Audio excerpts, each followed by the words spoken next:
आप आज मनुष्य बने हो, इसके पहले कुत्ता, गधा, बिल्ली, पशु, पक्षी ही थे आप लोग। और उन योनियों में आपने लड़ाई ही सीखी है। कुत्ता क्या करता है? लड़ता है। सूअर क्या करता है? लड़ता है। गधे क्या करते हैं? हिरण क्या करता है? हर जानवर लड़ाई करता है। और वही लड़ाई करते करते आपके 84 लाख योनियां बीती हैं, तब जाके ये मानव शरीर पाया है। तो लड़ने का अभ्यास तो आपका पहले कई जन्मों से था, इसलिए वही अभ्यास है कि छोटा बच्चा भी लड़ने लग जाता है, जबकि उसने सीखा कहीं नहीं, क्योंकि पूर्व अभ्यास है, पूर्व संस्कार है लड़ने के। तो पूर्व संस्कार इस जन्म में आ गए, तो अब यहां भाई बहन लड़ रहे हैं, भाई भाई लड़ रहे हैं, और कोई नहीं मिला तो मां बेटे लड़ रहे हैं, पति पत्नी लड़ रहे हैं, क्योंकि अभ्यास वही है ना।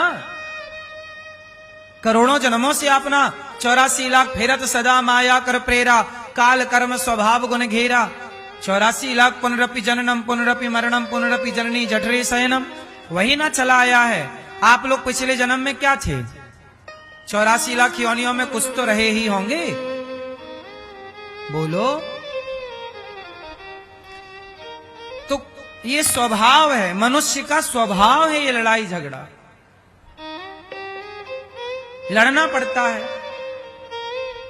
इसलिए जरा विवेक करो, विवेक लगाओ। लड़ाई करना अच्छी बात है, पर भाई के साथ नहीं, पत्नी के साथ नहीं। लड़ना है तो आओ हम सब मिलकर गरीबी से लड़ते हैं, आतंकवाद से लड़ते हैं, बेरोजगारी से लड़ते हैं। आओ हम सब मिलकर के उस विदेशी सामान से लड़ते हैं जो सामान हमारे देश के लिए हानिकारक है। गुटखा से लड़िए, शराब से लड़िए जो आपकी सेहत बिगाड़ रहा है, गांजा से लड़िए, दूर रहिए गांजा से। आप जिनसे लड़ना उनसे आप लड़ते नहीं हैं।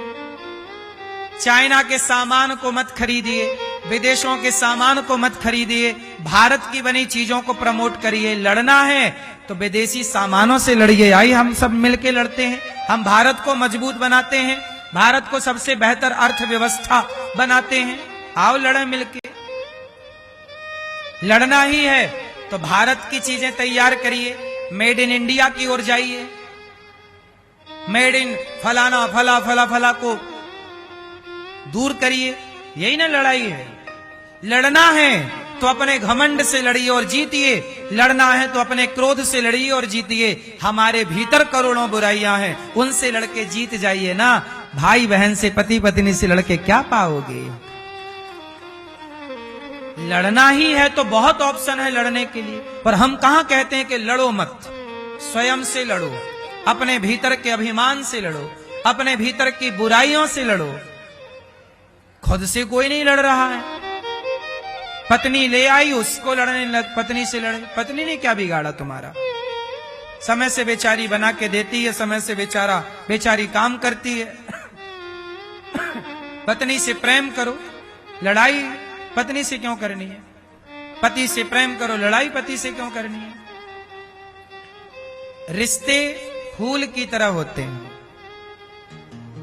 रिश्ते कैसे होते हैं? कैसे होते हैं? जोर से।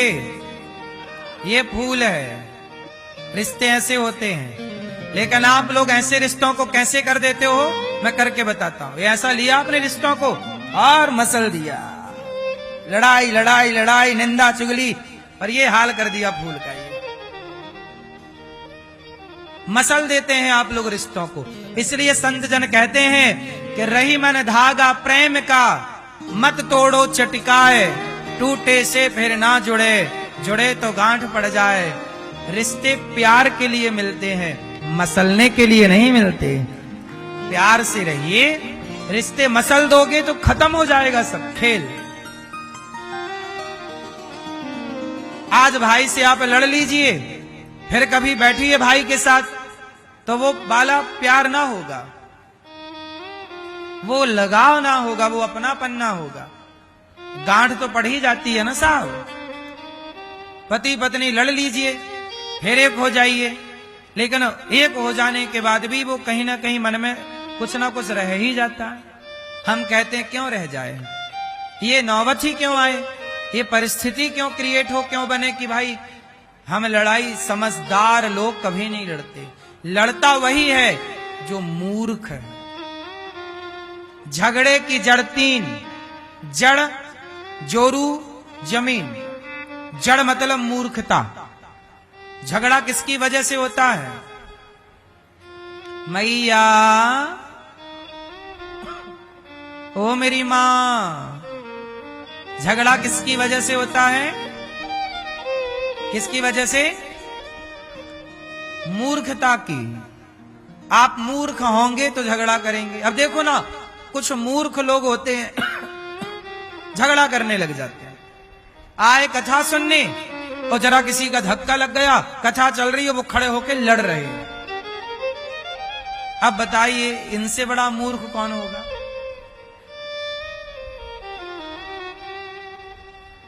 कथा चल रही है और लोग जोर जोर से बातें कर रहे, शोर कर रहे। ये समझदारी है कि मूर्खता है? जहां चुप रहना चाहिए वहां चुप रहिए, जहां बोलना चाहिए वहां बोलिए। पर लोग उल्टा करते हैं, जहां बोलना है वहां चुप रहेंगे। भारत में विदेशी संस्कृतियां, परंपराएं घुसी आ रही हैं। भारत में विदेशी कल्चर घुसा आ रहा है, गंदगी घुसी आ रही है, बच्चों के संस्कार बिगड़ रहे हैं। तब सब चुप हैं, कोई बोल नहीं रहा है। जहां बोलना चाहिए, ये बेटा शराब पीने लग गया, ये लड़का बीड़ी पीने लग गया, काहे नहीं बोल रहे हो? बोलो भाई साहब। सारों को, सारे बूढ़ों को, सारे लोगों को टोकना चाहिए। समाज तब बिगड़ जाता है साहब जब कोई टोकने वाला नहीं होता, और कोई टोकने वाला होता है तो समाज सही चलता है। अरे कोई बोल देगा, कोई कह देगा, डर जरूरी है। बोलो हाँ। आज मैं यहां कुछ ना बोलूं तो लोग तो शोर करने लग जाएंगे। तो जरूरी है आप ना बोलें, बच्चों को पूरी छूट दे दीजिए। बच्चे देख लेना, पूरी छूट दे के देख लेना, बच्चे क्या करेंगे? हर गलत चीज करने लग जाएंगे बच्चे, हर गलत चीज खाने लग जाएंगे, हर गलत भाषा बोलने लग जाएंगे, हर गलत व्यवहार और आचरण करने लग जाएंगे। आप नहीं बोलिए, देख लीजिए फिर, और बोलिए तो कंट्रोल में रहती है चीजें। बोलो हाँ। अरे भाई साहब, घोड़ा दौड़ता है, लेकिन घोड़े को भी कंट्रोल के लिए उसके नाक में डाला जाता है कि नहीं? ओ क्या बोलते हैं उसको? हाँ हाँ। तो लगाम बोलते हैं। क्या बोलते हैं? लगाम। यदि घोड़े में लगाम ना हो तो घोड़ा घोड़ा ही नहीं है। बताइए आप, घोड़े में लगाम ना हो तो घोड़ा, अरे लगाम से ही उसे स्पीड का पता चलता, उसे कितना दौड़ना है, ब्रेक का पता चलता, कहां रुकना है। लगाम ना हो तो कैसे रोक लोगे? घोड़ा को रोको। हाथी को कंट्रोल करना हो तो अंकुश होता है जरा सा, वो चुभाते हैं उसे। बिना अंकुश के हाथी तो तोड़ डाले सब कुछ। तो हाथी को कंट्रोल करने के लिए अंकुश चाहिए, घोड़े को कंट्रोल करने के लिए लगाम चाहिए, और सनातनियों को कंट्रोल करने के लिए सनातन के संस्कार चाहिए। अब आज संस्कार नहीं है तो कंट्रोलिंग नहीं है। जा रहे हैं लोग, पी रहे हैं शराब, पड़े हैं गंदी नालियों में, नाच रहे हैं अर्धनग्न होकर के, नग्नता फैला रहे हैं, झूम बराबर झूम शराबी नाच रहे हैं। क्लबों में जा जाके शराब पी रहे हैं पूरी रात, कुछ लड़के कुछ लड़कियां, और उनसे चला नहीं जा रहा है। भर भर के गाड़ियों में घर छोड़ के आ रहे हैं क्लब वाले के, भाई साहब ये आपकी लड़की है, ये आपका लड़का, संभालो। चला नहीं जा रहा, पी के पड़े हैं ऐसे। खुद के पांव पे चल के गए थे क्लब, पर खुद के पांव से चल के क्लब से घर नहीं आए। कोई चार लोग उठा के लाए कि भाई साहब ये आपकी लड़की, आपका लड़का। ये हालत है या नहीं? हम पूछ रहे हैं आपसे, बोलो हाँ या ना। अब बताइए कौन लोग हैं? ये वही लोग हैं बेलगाम, जिनमें कोई लगाम उनके माँ बाप ने नहीं लगाई। आजादी जरूरी है साहब। पतंग को भी आजादी चाहिए उड़ने के लिए, पर यदि आप सारा धागा छोड़ दीजिए, आजाद कर दीजिए, तो गिर जाएगी। पतंग को आप छोड़ दीजिए, पूरा धागा काट दीजिए, अब उड़ ले जा, उड़ जाएगी क्या? वो तो जब तक पकड़े हो तब तक ही उड़ रही है। ऐसे जब तक संस्कारों ने आपको पकड़ा है तब तक आकाश में उड़ोगे। संस्कार छूट गए तो धड़ाम से मुंह के बल गिरोगे। इसलिए आजादी का मतलब ये नहीं है कि आप संस्कारहीन हो जाएं। आजादी जरूरी है, पर उतनी ही आजादी जितनी आजादी पतंग को मिलती है आकाश में उड़ने की। क्यों जी, बात सही है? माँ बाप का रोकना टोकना, समाज का रोकना टोकना। मेरे गांव में मैं छोटा था तो मैं छोटे छोटे हमारे गांव के बच्चे लड़के, कुछ लड़के गांजा पीते थे। मेरी उम्र के लड़के गांव में बिगड़ गए ना। गांव में कुछ लोग होते हैं जो गांव के लड़कों को गांजा पिलाना सिखा दे। बच्चे गांजा नहीं पीते, उन्हें कोई एक बूढ़ा बुजुर्ग आता है और कहता है बेटा ये पी, और वो उन्हें सिखा देता है। हर गली मोहल्ले में एक आदमी ऐसा होता है जो सबको बिगाड़ने का ठेका लेके रखता है। वो सबको बीड़ी बांटेगा, वो सबको सिगरेट बांटेगा, वो सबको गांजा बांटेगा। जैसे कुछ शराबी होते हैं, बोला अरे आओ यार एक पैक मार लो, क्या बिगड़ रहा है, एक मार लो यार। ऐसा बोल बोले कि आपको शराब पीना सिखा देते हैं, और जब आप पीने लगते हो तो बोलते हैं पैसे लाओ, तो फिर आप चोरी करते हैं, बाप के जेब से निकालते हैं। यह बच्चे चोरी करने लगते हैं। यही ना बिगड़ने के शुरुआती लक्षण यही होते हैं। तो मैं अपने गांव में बचपन में बैठा था, मेरे दोस्त लोग थे, उनमें से एक दोस्त मेरा वो पीता था गांजा। पीता नहीं था, उसे सिखा दिया एक आदमी ने। उसने मुझे भी प्रयास किया सिखाने का। एक बिस्किट लाया, बोले बिस्किट का पैकेट देंगे, आप एक चिलम पियो। तो मेरा दोस्त पीने लग गया। मैंने रोका कि गलत है। उस समय हम लोग बहुत छोटे थे।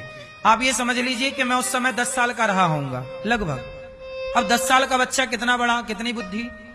तो मेरा दोस्त पीने लग गया, उसके चक्कर में बिस्किट का दिया पैकेट और वो गांजा पीने लग गया।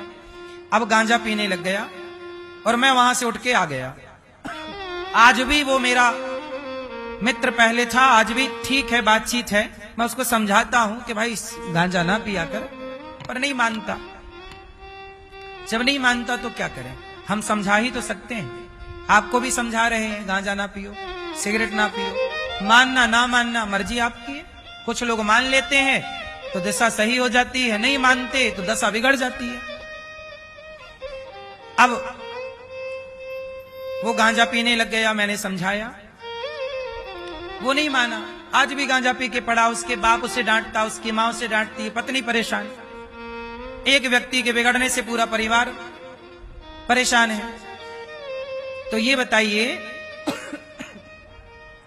कि समाज में आज जो बुराइयां हैं, इन बुराइयों को कोई ना रोके। यदि अब मैं उस लड़के के साथ बैठा था, एक दिन वो गांजा पीने वाले लड़के के साथ मैं बैठ गया, तो हमारे गांव के एक बड़े बुजुर्ग आए और उन्होंने मेरे से कहा, अरे महाराज तुम इसके साथ काहे बैठे हो? हमने कहा कि हमारा दोस्त है। अरे बोले ये तो गांजा पीता है। बोले तुम तो ब्राह्मण आदमी हो, तुम इसके साथ क्यों बैठे हो? मैं उठ के चला आया। उस बूढ़े ने मुझे टोका, और टोका क्यों?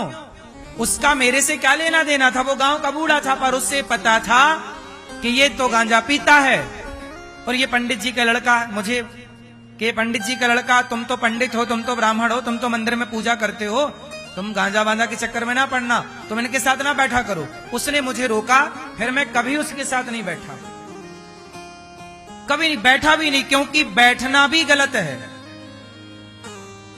गलत व्यक्ति के साथ बैठना भी गलत है, गलत की संगति भी गलत है। तो गांव में पहले यह था कि सारे लोग टोका करते थे, अपना मान के टोका करते थे। इसलिए मेरी मां, आज भी समाज में ऐसे लोग अच्छे हैं जो आपको, आपके बच्चों को थोड़ा टोकते हैं, रोकते हैं। आपकी माँ है तो थोड़ा रोकेगी टोकेगी, बाप है तो रोकेगा टोकेगा, अच्छे दोस्त हैं तो रोकेंगे टोकेंगे, हम हैं तो रोकेंगे टोकेंगे। हम नहीं होंगे, आपके माँ बाप नहीं होंगे तो कोई ना रोकेगा, कोई ना टोकेगा। फिर कितनी भी शराब पियो, किसी भी रास्ते चलो, रोकने वाले लोग भले होते हैं साहब, ना रोकने वाले लोग आपका बुरा चाहते हैं, और रोकने वाले लोग आपका भला चाहते हैं, और ना रोकने वाले लोग आपका। आप शराब पी रहे हैं, कोई नहीं रोक रहा, मतलब लोग गलत आपका बुरा चाह रहे हैं, और कोई रोक रहा है मतलब वो आपका। इसलिए हम लोग रोकते हैं कि बेटा लिविन में मत जाओ, लिविन में मत रहो, तो टीवी वाले हम लोगों को गाली दिलवाते हैं कुछ लोग। अब बताइए लिविन में रहना सही है कि गलत है? जोर से, गलत है? लिविन में रहना सही है कि गलत है? लिविन मतलब पराई स्त्री के साथ, पराई पुरुष के साथ रहना सही है कि गलत है? गलत है। यही हम लोग रोकते हैं, थोड़ा टोकते रहते, बेटा गलत ना जाओ, किसी पराई पुरुष के चक्कर में ना पड़ जाना, किसी पराई औरत के चक्कर में ना पड़ जाना, ये रोकते रहते हैं हम लोग। तो सही करते हैं कि गलत करते हैं? बोलो। तो रोकें कि ना रोकें? न्यूज वाले तो कहते हैं आप कौन होते हैं रोकने वाले, माई लाइफ माई चॉइस, हम कुछ भी करें। तो क्या करें? न्यूज वालों की सुने कि नहीं सुने?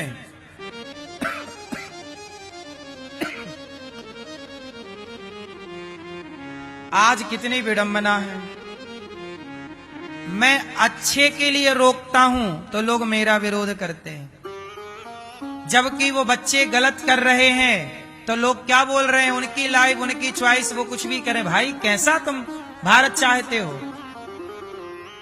तुम्हारी बेटी गलत करती दिखेगी तो क्या मेरा धर्म है उसे रोकना नहीं होगा? तुम्हारा बेटा गलत करता दिखेगा तो क्या मेरा धर्म उसे रोकना नहीं होगा? बोलो। बिल्कुल यही धर्म रहा सनातन का। रावण गलत कर रहा है, सब लोग रोक रहे हैं, रावण सीता मां को लौटा के आ। हनुमान जी गए, ए रावण सीता मां लौटा। अब आज के जमाने में ऐसे कुछ पत्रकार होते तो बोलते रावण की लाइफ माई चॉइस, वो चुराए सीता, तुम कौन होते हो बोलने वाले? क्यों जी? लेकिन हनुमान जी ने रोका, रावण तू गलत कर रहा है। विभीषण जी ने रोका, रावण तू गलत कर रहा है। बोलो हाँ। तो यहां तक कि मंदोदरी ने रोका, रावण की पत्नी ने, तू गलत कर रहा है भैया, रावण तू महाराज तुम गलत कर रहे हो, राजा महाराज तुम रावण हो, इतने बड़े विद्वान हो, बुद्धिमान हो, क्या तुम गंदी हरकत कर रहे हो, पराई स्त्री के चक्कर में पड़ गए। सबने, माल्यवंत ने रोका, पर रावण ने किसी की नहीं सुनी। जो समाज किसी की नहीं सुनता उसका सर्वनाश हो जाता। रावण का सर्वनाश हो गया। इसलिए कोई साधु तुम्हें डांट रहा है, तुम्हारे भले के लिए डांट रहा है, बुरा ना मानो। कोई संत, कोई माता, कोई पिता, कोई भाई, कोई मित्र, अरे आज वो कम लोग हैं जो तुम्हें डांटते हैं। तुम्हारी झूठी तारीफ करने वाले सैकड़ों मिल जाएंगे, पर तुम्हें सच बताने वाले बहुत कम हैं आज के युग में। तो जो सच बताने वाले हैं उनको सुन लो। उन संतों का अपमान ना करो जो तुम्हें सच बता रहे हैं, स्वीकार करो संतों की बातों को, वो तुम्हारे हित में है। ये जो लोग जिस रास्ते पर चल पड़े हैं, ये रास्ता तुम्हारे हित का रास्ता नहीं है। पर सबको आजाद होना है। क्यों आजाद होना है आप लोगों को कि नहीं होना? बोलो, किस किस को आजादी चाहिए? हाथ उठाओ। किस किस को आजादी चाहिए? हाथ उठाओ। किससे आजादी चाहिए? किससे? मां से? बाप से? संस्कारों से? आजाद कौन था? रावण आजाद था। जो पुरुष आजाद होता है वो रावण की तरह, रावण इतना आजाद था कि जो स्त्री दिखे चुरा लेता, उसे कोई नहीं रोक सकता। जो आजाद है वो रावण की तरह है, और जो मर्यादा में बंधा है वो राम की तरह है। जो स्त्री आजाद है वो स्त्री सूपनखा की तरह है, और जो स्त्री मर्यादा के बंधन में बंधी है वो सीता की तरह है। अब आप चुनिए कि आपको सीता बनना है कि सूर्पनखा, राम बनना है कि रावण। दोनों ऑप्शन आपके लिए हैं। इसलिए स्वतंत्रता संस्कारों से नहीं होनी चाहिए।